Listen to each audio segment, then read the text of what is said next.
Hola y bienvenidos. Hoy vamos a levantar el telón de la leyenda de Drácula para descubrir la historia y el país que se esconden detrás. Es un viaje para separar la ficción de una realidad que, la verdad, es mucho más fascinante. Y aquí está la gran pregunta, la que lo empieza todo. ¿Quién fue realmente esta figura? ¿Un monstruo? ¿Un príncipe? ¿O incluso un héroe para su pueblo? Vamos a intentar desentrañarlo. Bueno, lo primero es poner las cartas sobre la mesa para aclarar las cosas.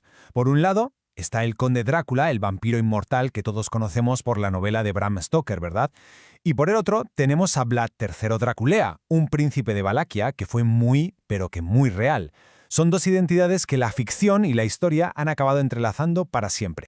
Venga, pues nos metemos de lleno en la historia. Dejamos a un lado la ficción un momento y nos centramos en el hombre de carne y hueso, en Vlad III. Y lo primero es su nombre, claro. Draculea no es ningún invento, ¿eh? Significa literalmente hijo del dragón. Su padre, Vlad II, era conocido como Drácul, o sea, el dragón. Esto lo conecta directamente con un linaje de nobles y guerreros. Pero el apodo que de verdad pasó a la historia no fue el dragón, sino Vlad el Empalador. ¿Y por qué? Pues no era solo por crueldad, era una táctica de guerra psicológica.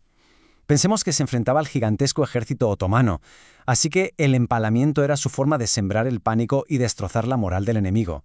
Brutal, sí, pero increíblemente efectivo. A pesar de todo su poder y su fama aterradora, su final está envuelto en un halo de misterio.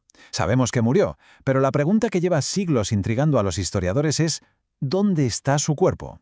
La historia cuenta que, tras morir en batalla, Vlad fue decapitado. Hay dos monasterios, Snagov y Comana, que aseguran tener su tumba. Pero la pista más potente, la más sólida, apareció en Comana, un esqueleto decapitado. ¿Podría ser él? Pues el enigma, a día de hoy, continúa. Muy bien, ahora vamos a pasar del hombre a la tierra que le dio forma a su leyenda. Vamos a empezar un viaje por esos lugares de Rumanía que, todavía hoy, respiran el legado de Vlad. Empezamos por la capital, por Bucarest. Y es que resulta que muchos historiadores creen que fue el mismísimo Vlad III quien la fundó.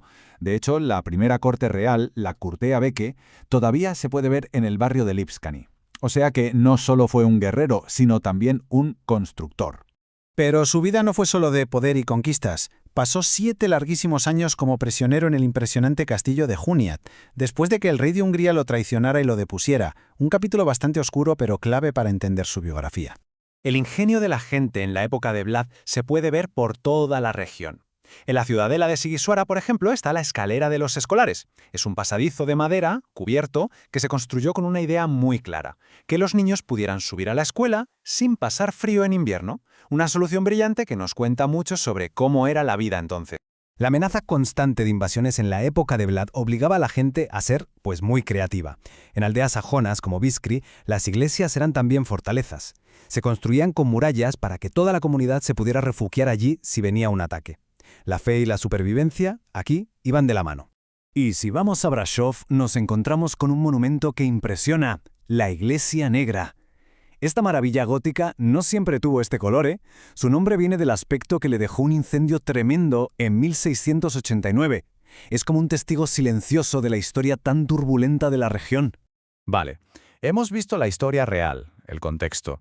Ahora vamos a ver cómo la ficción de Bram Stoker se fue superponiendo a la realidad de Rumanía hasta el punto de crear una ruta turística completamente nueva. Y aquí es donde suele haber mucha confusión. En la novela de Stoker, el castillo de Drácula está cerca de Bistrița. Pero en el mundo real, lo que hay allí es un hotel temático que se construyó para aprovechar el tirón turístico.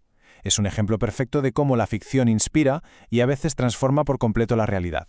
Y si después de seguir los pasos de la historia y la leyenda han entrado ganas de explorar, vamos a ver algunos datos prácticos para un viaje por la Rumanía de hoy en día, desde qué comer hasta cómo moverse por sus carreteras.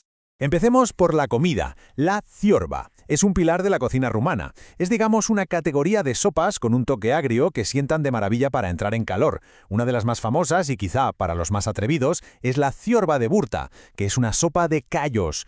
Para vivir la experiencia completa hay que probarla. Seguimos con el pápricas, un plato contundente, con mucha influencia húngara, algo muy típico de Transilvania. Es un guiso de pollo con cebolla y pimentón, con una salsa espesita que es ideal para reponer fuerzas después de un día de explorar castillos. Y terminamos con un clásico de la comida callejera, los mitzi, que también se llaman mititei. Son como unas salchichas pequeñas, sin piel, hechas de carne, con especias y cocinadas a la parrilla. Su olor se percibe por todas partes. Es un sabor súper local y perfecto para comer algo rápido sobre la marcha. Para quienes se animen a explorar el país en coche, hay un par de datos que son cruciales. El más importante de todos: tolerancia cero con el alcohol. El límite es 0,0, nada. Además, las luces del coche tienen que estar siempre encendidas. Y un detalle muy práctico para el alquiler: se necesita una tarjeta de crédito. Ojo, de crédito, no de débito, porque con esas no suelen admitirlas. Así que después de este viaje del mito al hombre, de la historia a la gastronomía, la pregunta final es esta. Más allá del vampiro, hay un país entero, lleno de historia, de paisajes y de una cultura increíble por descubrir. Y ese quizá es el verdadero tesoro, ¿no?